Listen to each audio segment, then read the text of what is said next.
Delhi election में exit poll करने वाली दो बड़ी एजेंसियों के नतीजे सामने आ चुके हैं। दोनों ही एजेंसियों ने दिल्ली में इस बार बीजेपी सरकार का अनुमान जताया, लेकिन इसी बीच एक और एजेंसी की एंट्री होती है जिसकी भविष्यवाणी ने सभी को हिलाकर रख दिया है। इस एजेंसी का कहना है कि मुसलमान कांग्रेस से ज्यादा बीजेपी को पसंद कर रहे हैं। जी हाँ, एक एजेंसी ने चौंकाने वाला दावा किया। उसके मुताबिक मुसलमानों को कांग्रेस से ज्यादा बीजेपी पसंद आ रही है। सर्वे एजेंसी मैट्राइज का अनुमान है कि मुस्लिम वोटरों का रुझान बीजेपी की तरफ पहले से ज्यादा हुआ है। ये भी भविष्यवाणी की गई है कि दिल्ली में इस बार मुसलमानों का वोट कांग्रेस से ज्यादा बीजेपी को मिल सकता है। हालांकि सर्वे के मुताबिक दिल्ली के इन चुनाव में आम आदमी पार्टी अभी भी मुसलमानों की पहली पसंद बनी हुई है। उसे 67% मुस्लिम वोट मिल रहे हैं, जबकि दूसरे नंबर पर कांग्रेस नहीं बल्कि बीजेपी है। मैट्राइज का अनुमान है कि इस बार बीजेपी को 11% मुसलमान वोट करते दिखते हैं, जबकि कांग्रेस को सिर्फ 9% मुस्लिम वोट का अनुमान जताया गया। सर्वे के आंकड़े कितने सही हैं, ये तो 8 तारीख को नतीजों के बाद ही पता लगेगा, लेकिन इस अनुमान ने सभी को चौंका दिया है।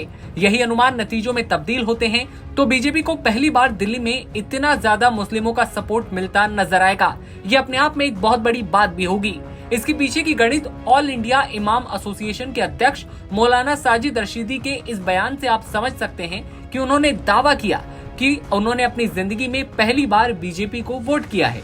इसके पीछे और क्या बड़े कारण हो सकते हैं, इस बारे में बात की जाए तो बीजेपी की योजनाएं इसके पीछे वजह हो सकती हैं, क्योंकि आम आदमी पार्टी जहां हर महिला को 2100 रुपए देने का वादा कर रही है, वहीं बीजेपी ने 2500 रुपए देने का वादा किया है, जिसने हर वर्ग की महिला को अपनी ओर खींचा है। इसके अलावा बिजली पानी मुफ्त की योजनाएं आगे भी चलने वाली हैं।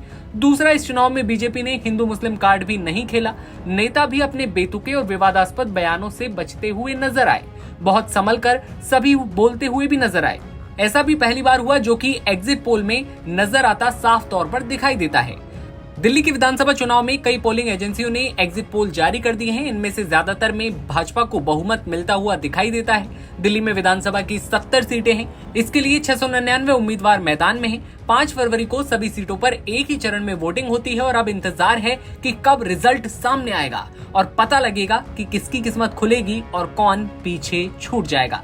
दिल्ली के पूर्व मुख्यमंत्री और आम आदमी पार्टी के संयोजक अरविंद केजरीवाल नई दिल्ली से चुनाव लड़ रहे हैं, तो वहीं कांग्रेस के संदीप दीक्षित और भाजपा के प्रवेश वर्मा भी इसी सीट से उम्मीदवार हैं। दिल्ली चुनाव में सबसे हॉट सीट इसी सीट को माना गया और इस सीट पर खूब हंगामे भी हुए। इसके अलावा दूसरी तरफ मौजूदा मुख्यमंत्री आतिशी पिछली बार की तरह इस बार कालकाजी से चुनाव लड़ रही हैं। इस सीट पर भाजपा से रमेश बिधूड़ी टक्कर दे रहे हैं। लेकिन इसी बीच जब खबर आई कि मुसलमानों को कांग्रेस से ज्यादा बीजेपी पसंद आ रही है, सर्वे एजेंसी मैट्राइज ने अनुमान जताया कि मुस्लिम वोटरों का रुझान बीजेपी की तरफ पहले से ज्यादा हुआ है, तो सभी हैरान हैं।